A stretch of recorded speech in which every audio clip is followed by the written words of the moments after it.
Our research title is PUP iTech Web and Mobile-Based Alumni Information System, which we call PUP-IS. For clarification, we want to define first the word alumni in our research title. The word alumni means that those who are successfully completed their course, their units taken under the courses. In short, they are graduate students from PUP iTech. The alumni are the people who represent their institution to the real world. An alumni presents to the world creates a mutual impact to its graduated institution, erecting prominence and being given a higher standard. So PUP-IS is a web and mobile-based application that allows graduated students to take advantage of different various features that the university offers after graduation. Presently, the institution still uses the traditional record-keeping information system of its alumni. Using the traditional way seems to be a burden and a disadvantage for the institution since it is a load of work and consumes more time and energy.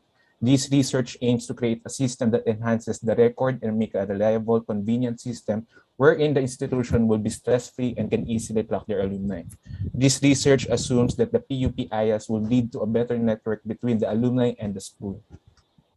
For our statement of the problem, the first question for our SOP is that if we can design and develop a web and mobile-based system called PUP-IS that will be capable of the following: providing a web and mobile-based platform for the alumni of the school, providing a content system for posting of the current and incoming news and events that can be archived, which will be handled by a content creator within the school, providing a job posting system that shows current available job generated by an admin, allowing the admin or registrar to gather data regarding to an alumnus or batch using the dashboard and the surveys. For the second question, if the system can comply with the ISO 9126 standards, functionality, reliability, usability, efficiency, maintainability, and portability. And lastly, if the PUP-IS can increase the productivity and efficiency in alumni tracking. For our scope, the website emphasizes the efficient tracking of alumni records and the benefits that the system offers to the alumni. This system will offer several features such as the online registration for the alumni and their own profiles, information services such as news, events, and galleries, job portal, and forum. The developed system uses the following programming language: HTML, CSS, JavaScript, jQuery, PHP, and MySQL. The users of the developed system are the alumni and the administrator. Our limitations are that it requires internet connection for the admin and user. The system can only be accessed through web browser, no chat features, and no fundraising capabilities. Users cannot access the system when server failure happens. Next one, the significance of the study. The proposed system is beneficial to the following. The first one, school faculty, alumni, students, future researchers, and the administrator. For the research instrument, the researchers use the stratified random sampling and they use Google Forms, which is named PUP IS survey form to gather basic information of the responded answers from the categorized questions and feedback to the website. Through this method, a swift and large amount of information can be collected in a short period of time.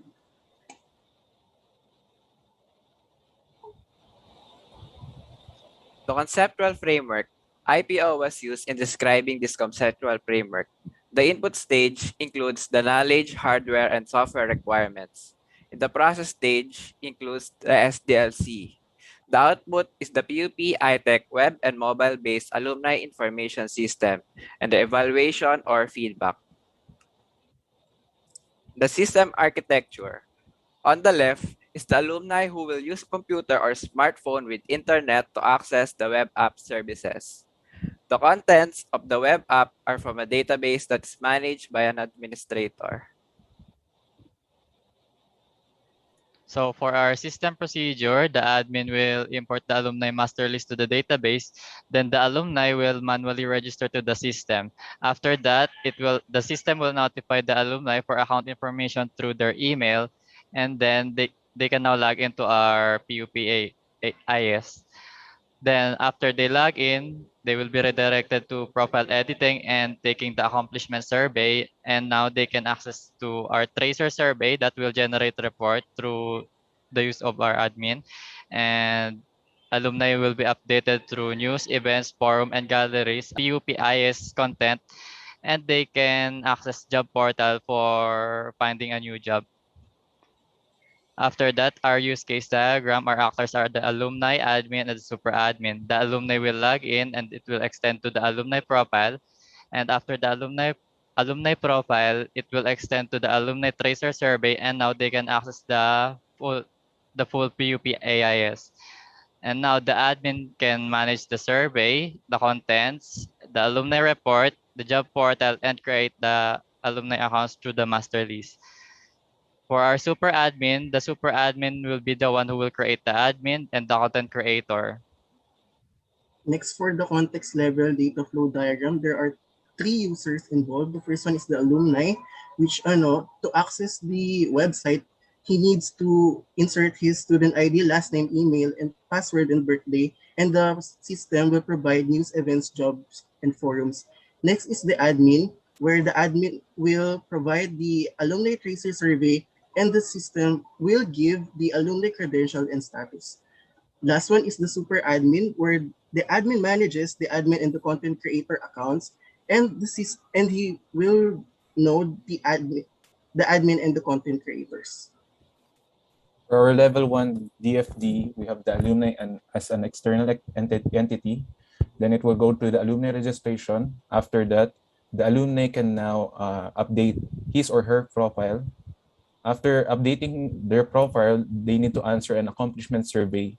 So it will go to the alumni report and to the admin. After that, they will, if there's an ASU survey existing in the system, they will need to take that before accessing to the full content of the system.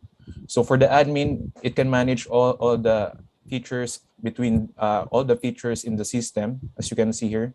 And for the super admin, he can create or manages the other accounts. For the results and discussion, these are the tables for our profile of the respondents. As you can see, we have the total 200 respondents, one for admin, which is the registrar of the PUP iTech. Then students, these are the third-year students, upcoming graduates. These are the table for the courses and year level and position. So we use the 5-point Likert scale to interpret our data, our gathered data to a qualitative description. So nakadepende po yung weighted mean namin sa qualitative description na interpret namin. So PUPIS survey form for upcoming graduates results. So for functionality, we have the overall weighted mean of 4.18, which is agree. This is for the client side or the alumni. Reliability of overall weighted mean of 4.11, which is agree. Usability of overall weighted mean of 4.21, strongly agree. Efficiency of overall weighted mean of 4.20, strongly agree. Maintainability of overall weighted mean of 4.15, agree. Portability of overall weighted mean of 4.13, agree.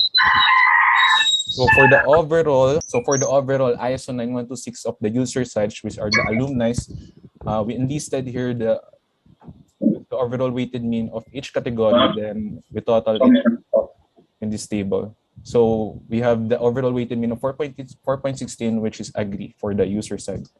So we have only one admin population, that is the registrar, which is Ma'am Nympha. She answered all the survey with a strongly agrees. So ipapasadahan ko na lang po siya. Functionality of overall weighted mean of 5, reliability, usability, efficiency, maintainability, and portability. And the overall weighted mean for the admin side is 5, which is strongly agree. Summary. These are the summary of findings based on the table above. From the upcoming graduates' questionnaire results, the weighted arithmetic mean of 4.18, the upcoming students agreed that the proposed study complies to the ISO 9126 standard. From the admin's questionnaire result, the overall weighted arithmetic mean of 5.0, the admin strongly agreed that the proposed study complies to the ISO 9126 standard. With a positive and commendable result of the weighted arithmetic mean from the upcoming graduates and the admin, the proposed system has provided the following: a mobile-based platform for the school, a content system that showcases incoming news and events. Provided job posting system allows the admin to gather data regarding the alumnus or batch. The implementation of PUP-IAS is effective to increase the productivity and efficiency in alumni tracking that positively answered the third statement of the problem. With a weighted arithmetic mean of 4.20 from the student and weighted arithmetic mean of 5.0 from the admin from the efficiency category. For the conclusions, the system has received an outstanding response toward the respondents. Based on the two set of questionnaire given, the commendable result is a great news. This outcome strengthens the idea of having a web and mobile-based system for the alumni. The benefit that the website offers not just to the alumni and the admin, but also the institute is undeniable. The website is an advantage. Several renowned colleges and universities have created their alumni information system. It only states that the proposed website of the researchers is a step for the institution to join the colleges that provides alumni tracking website to their college men.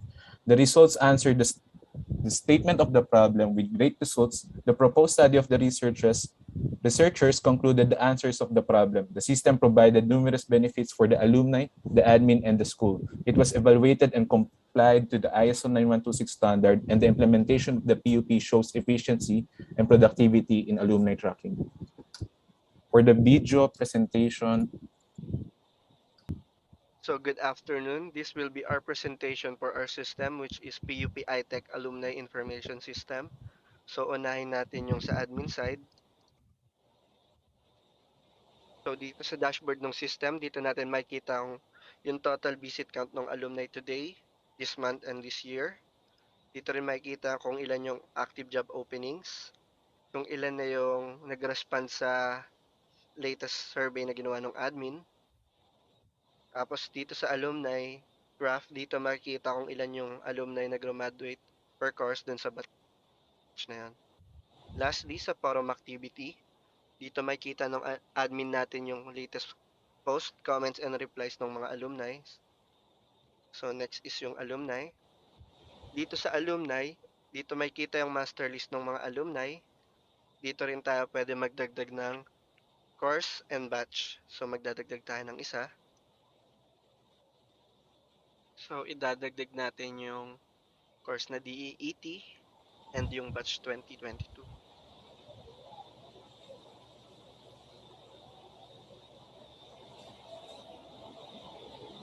After natin magdagdag ng isa, meron din tayong two ways ng pagdagdag ng alumni. Una is yung import ng CSV.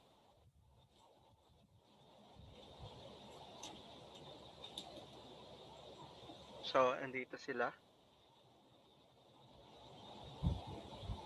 Tapos next naman is yung manual add.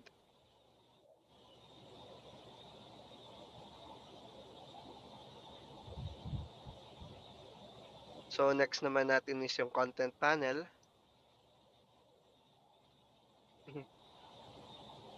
So, dito sa contents, dito yung gagawa yung admin, pati content creator ng ipapakita sa alumni. So, gawa tayo ng news.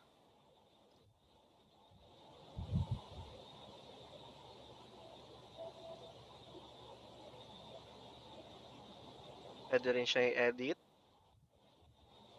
preview, tsaka i-delete. Dito sa events, same lang siya ng sa news. Pwede ka rin mag-edit, preview, tsaka delete.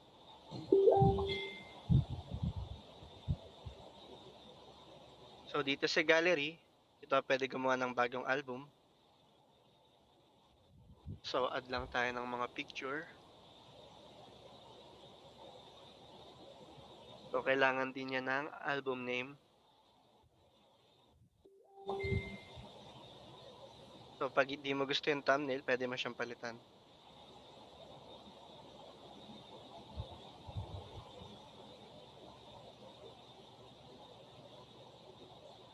Next is job portal. Dito sa job portal, dito pwede magdagdag ng bagong job offering yung admin. So, dagdag lang tayo ng bagong job hiring. either full-time or part-time. Sa others, pwede yung contacts para makakapag-send ng CV or resume yung alumni. Dito sa description, yung work experience na kailangan or skill set sa available position.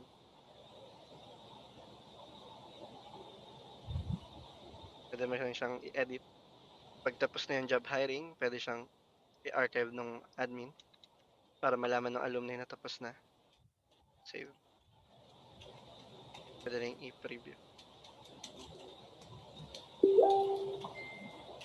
So, yun yung mostly sa contents. Next is survey. So, yung main purpose ng system namin is to improve yung pag-track ng mga alumni ng PUP iTech. So, meron kaming accomplishment report, tsaka tracer or kahit anong type ng survey. So, dito sa survey list, pwede siya gumawa ng kahit anong type ng survey, tracer survey, or evaluation survey.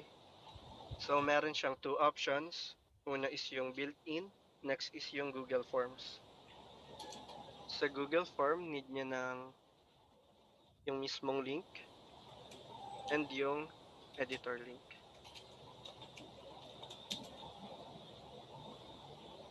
Next is yung built-in, yung ginawa naming survey dito sa system.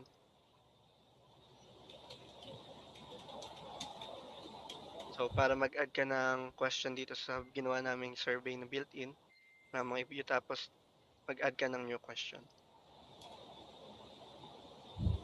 Pwede ka gumawa ng open-ended question, yung multiple answer na question, tapos yung may multiple choice.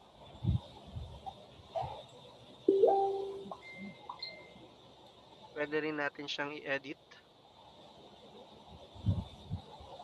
Next is survey report. Dito makikita ng admin yung mga response dun sa ginawa nilang survey. Ito rin yung past response. Yan. Next is yung alumni report or accomplishment report. Dito makikita ng admin yung status ng alumni, kung unemployed, employed, or student. Yan. Pwede rin siyang i-export sa Excel.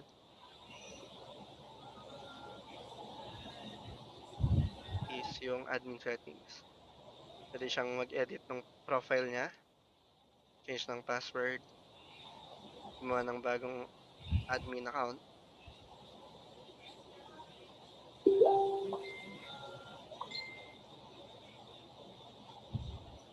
Nandyan sa content creator account, si super admin lang yung kayang gumawa ng bagong admin and content creator.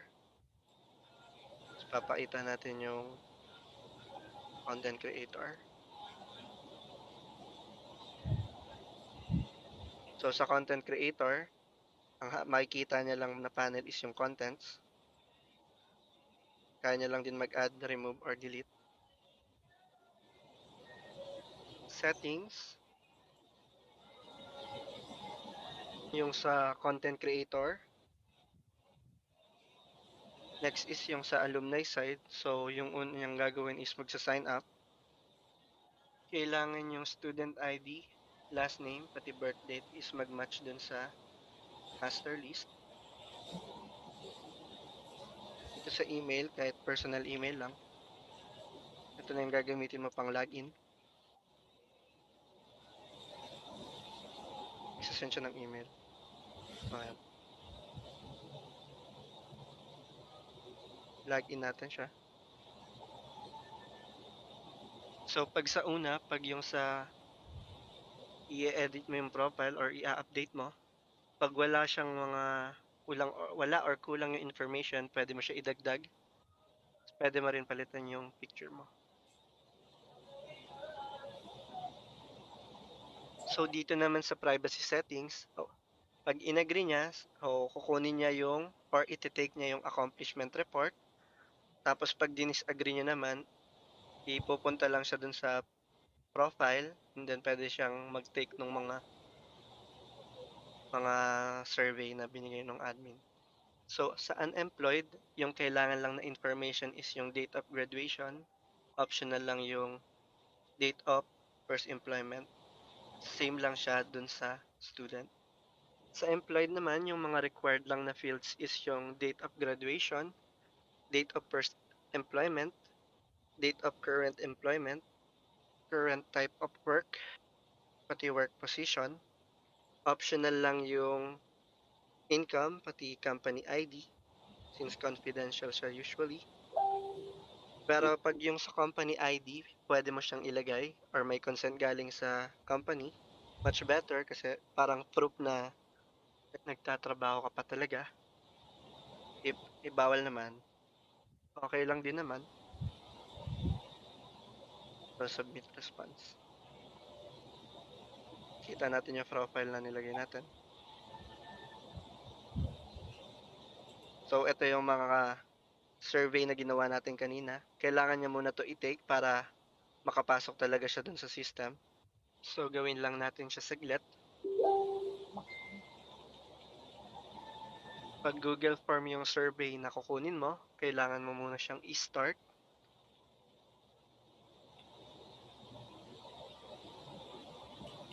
And then after nun, i-click mo na yung checkbox na mark as done. Tapos pwede mo na siyang i-okay. After nung mga survey, i-redirect ka niya sa home. So, ito yung home ng system. Tatlong latest news, events, and active job post, and forum. News. Single view. Events.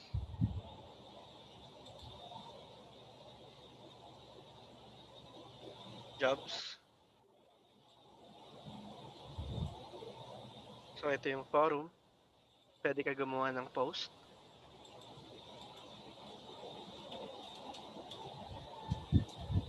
Comment.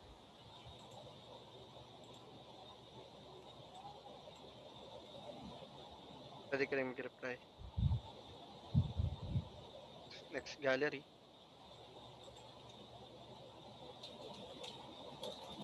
Tapos, yung mobile view.